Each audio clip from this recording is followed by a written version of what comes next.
Start by building the Erlang environment with podman. The command podman build, tagged Erlang builder, uses the Docker file named build Docker file, then run the build script. Next, set up a local testnet that exposes an RPC API. First, update the hosts file so that the hostname node's amadeusbot points to the local machine by adding the line 127.0.0.1 followed by node's amadeusbot. Then launch Google Chrome so that it ignores certificate errors and disables web security, which allows the testnet API to be accessed from a browser. The script creates a temporary directory for Chrome data, then starts Chrome with options that disable the first run prompts, ignore certificate errors, and treat insecure origins as secure for the address nodes. amadeusbot over HTTPS. Since the testnet relies on ports 80 and 443, adjust the system so that non-privileged processes can bind to those ports. Run the command to set the network parameter net IPv4, IP unprivileged port start to 80. Now launch the testnet binary. Set the environment variable testnet to true,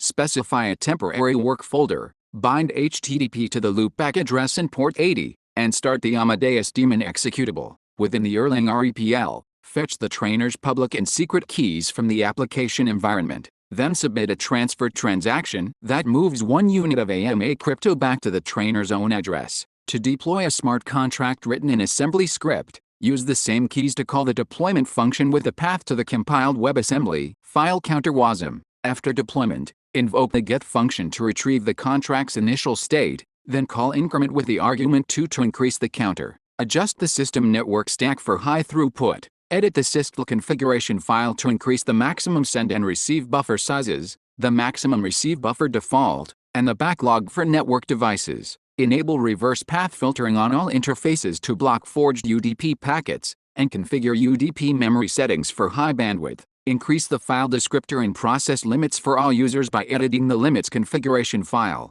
Set both the hard and soft limits for the maximum number of open files and processes to their maximum values, and allow unlimited memory locking. Update the system manager configuration to allow an unlimited number of tasks, open files, processes, memory locks, and locks for all system services. Apply the same settings to user-specific systemed instances. Create a system service unit for the Amadeus daemon. Name the unit Amadeus, configure it to start after the network is up, run as the root user, and fork into the background. Limit the maximum number of open files for the service. Use screen to keep the daemon running in a detached session, and pass an environment variable indicating the daemon should auto-update. Enable and start the service with systemed. Attach to the running screen session to monitor output. When configuring a custom user environment, specify the working directory and username in the systemed unit file that launches the service. To auto-start a computer node, set an environment variable computer to true. If the node should act as a validator,